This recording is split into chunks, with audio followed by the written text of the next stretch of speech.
ഈ തെരഞ്ഞെടുപ്പിൻ്റെ സമയത്ത് ഉപതെരഞ്ഞെടുപ്പിൻ്റെ സമയത്ത് അപ്പയുടെ ഓർമ്മ അപ്പയുടെ ഒരു വികാരമൊക്കെ ഉണ്ടായിരുന്നു. ഇതിപ്പോൾ ഒറ്റയ്ക്ക് പോരാടി ഈ തെരഞ്ഞെടുപ്പിൽ വരാൻ പോവാ അല്ല, അന്നും അപ്പയുടെ ഓർമ്മയുണ്ട്, ഇന്നും അപ്പയുടെ ഓർമ്മയുണ്ട്. ഇന്നും ജനങ്ങളുടെ മനസ്സിൽ ഉമ്മൻചാണ്ടി എന്നുള്ള വികാരം വളരെ ശക്തമാണ്. ഞാൻ പുതുപ്പള്ളി ഫെസ്റ്റ് നടത്തി. പുതുപ്പള്ളി ഫെസ്റ്റ് നടത്തിയപ്പോഴേ ആങ്കർ 3 പ്രാവശ്യം പറഞ്ഞ എൻ്റെ അപ്പൻ്റെ പേരാണ്. ഞാൻ സൈക്കിളുമായിട്ട് പല സ്ഥലത്ത് പോകുമ്പോഴും കൊച്ചു പിള്ളേർ പോലും പറയുന്ന പേര് ഉമ്മൻചാണ്ടിയുടെ. 37,000 വോട്ട് തെരഞ്ഞെടുപ്പ്. അപ്പോൾ ഇക്കുറി അധികാരത്തിലേക്ക് എത്തുകയാണെങ്കിൽ അത് കടന്നു പോവോ അതിൽ കുറയുമോ? അല്ല, ഇപ്പൊ സ്വാഭാവികമായിട്ട് ഞാൻ ചില SIR ഉൾപ്പെടെയുള്ള ഫാക്ടേഴ്സ് ഒക്കെ ഉണ്ട്. പിന്നെ വരുന്നത് ജനങ്ങളല്ലേ തീരുമാനിക്കുന്നത്. ജനങ്ങൾ തീരുമാനിച്ചാൽ അത് മതി, അതൊന്നും വേണ്ട. ഒന്നാണെങ്കിൽ ഒരു വോട്ട്. അപ്പോൾ ഇനി 2-3 രാഷ്ട്രീയ ചോദ്യങ്ങൾ കൂടി, പൊളിറ്റിക്കൽ ക്വസ്റ്റ്യൻസ്. ഒന്ന്, അധികാരത്തിൽ എത്തിക്കഴിഞ്ഞാൽ പുതുപ്പള്ളിക്ക് ഒരു മന്ത്രി ഉണ്ടാവുമല്ലോ സ്വാഭാവികമായിട്ട്. അല്ല, പുതുപ്പള്ളിക്ക് വരുമ്പോൾ മുഖ്യമന്ത്രി ഉണ്ടായിരുന്നു, മന്ത്രി ഉണ്ടായിരുന്നു, പ്രതിപക്ഷ നേതാവ് ഉണ്ടായിരുന്നു. ഇനി അങ്ങനെ അത് നമുക്ക് നിർബന്ധമൊന്നുമില്ല. പക്ഷെ പുതുപ്പള്ളിക്കാരുടെ ഒരു അവകാശമാണ്. അങ്ങനെ അവകാശം ഒന്നുമില്ല. സർക്കാർ രൂപീകരിക്കുക എന്നുള്ളതാണ് സർക്കാർ. അത് നമുക്ക് മന്ത്രിസഭ വേണം, കോൺഗ്രസ്സുകാരൻ ഒരു മുഖ്യമന്ത്രി ഉണ്ടാവണം, മന്ത്രിമാരെ മന്ത്രിസഭ വേണം, അത്രയേ ഉള്ളൂ. മന്ത്രിസഭ വേണം എന്നുള്ളതാണ്. ഇപ്പോൾ ഈ പുതുപ്പള്ളി ഇനിയിപ്പോൾ സർക്കാർ ഇല്ലാത്ത സമയത്താണ് കഴിഞ്ഞ ഉപതെരഞ്ഞെടുപ്പിന് ശേഷം കുറച്ച് വർഷം കിട്ടിയത്, ഒരു 2 വർഷക്കാലം ചെയ്യാൻ പറ്റുന്നത് ചെയ്തു. പക്ഷേ ഇനിയിപ്പോൾ അധികാരത്തിലേക്ക് വന്നാൽ പുതുപ്പള്ളിക്ക് എന്താ വാഗ്ദാനം? ഫസ്റ്റ്, ഞങ്ങളുടെ സൂപ്പർ സ്പെഷ്യാലിറ്റി ഹോസ്പിറ്റൽ 10 വർഷം മുമ്പ് എന്താ പറയുക, എവിടെ നിർത്തിയോ അവിടെ തന്നെ നിൽക്കുകയാണ്. വലിയ സ്വപ്നമാണ് ഞങ്ങൾക്ക് അത് പൂർത്തീകരിക്കുക എന്നുള്ളത്.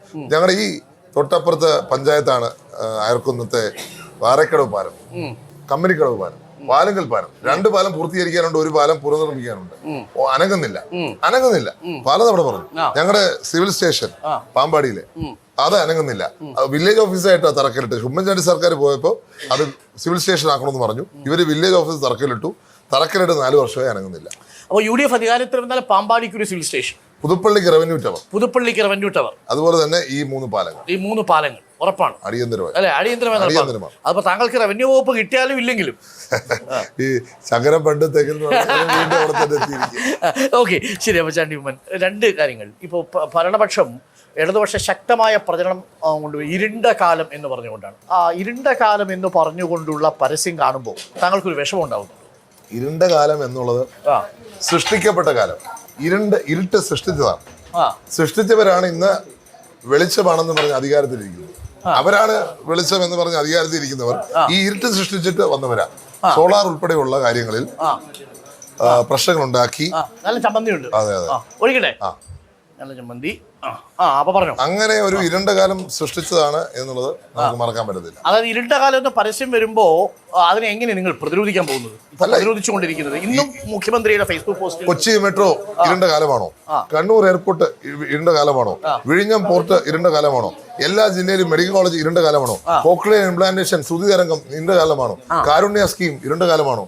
അതുപോലെ തന്നെ ജനസമ്പർക്ക പരിപാടി ഇരുണ്ട കാലമാണോ? എത്ര എണ്ണി പറയാൻ സാധിക്കും. ഓരോ മണ്ഡലത്തിലും 140 മണ്ഡലത്തിലും കോളേജ് ഇരുണ്ട കാലമാണോ? അതുപോലെ തന്നെ 227 പാലങ്ങൾ ഇരുണ്ട കാലമാണോ? തിരുവനന്തപുരത്തും കോഴിക്കോടും മെട്രോയ്ക്ക് തറക്കല്ലിട്ടത് ഇരുണ്ട കാലമാണോ? ആ തറക്കല്ല് പൂർത്തിയാക്കാത്തല്ലേ, പണി തുടങ്ങാത്തല്ലേ ഇരുണ്ട കാലം? ഞാൻ ചോദിക്കട്ടെ, ചാണ്ടി ഉമ്മൻ വെല്ലുവിളിക്ക് തയ്യാറാണോ? ആ അർത്ഥത്തിൽ ഇരുണ്ട കാലമാണോ എന്നുള്ളതിന് ചാണ്ടി ഉമ്മൻ വെല്ലുവിളി. ഞാൻ വെല്ലുവിളിക്കുക. ഞാൻ എത്ര പ്രാവശ്യം വെല്ലുവിളിച്ചു. ഇരുണ്ട കാലം സൃഷ്ടിക്കപ്പെട്ടതാണെന്ന് ഞാൻ പറഞ്ഞിട്ടുണ്ട്. അത് ആരുമായിട്ട് ഡിബേറ്റ് ചെയ്യാൻ ഞാൻ തയ്യാറാണ്. എണ്ണി പറഞ്ഞു. ശാസ്ത്രത്തിൽ ഒരു 10-12 അങ്ങ് പറഞ്ഞു.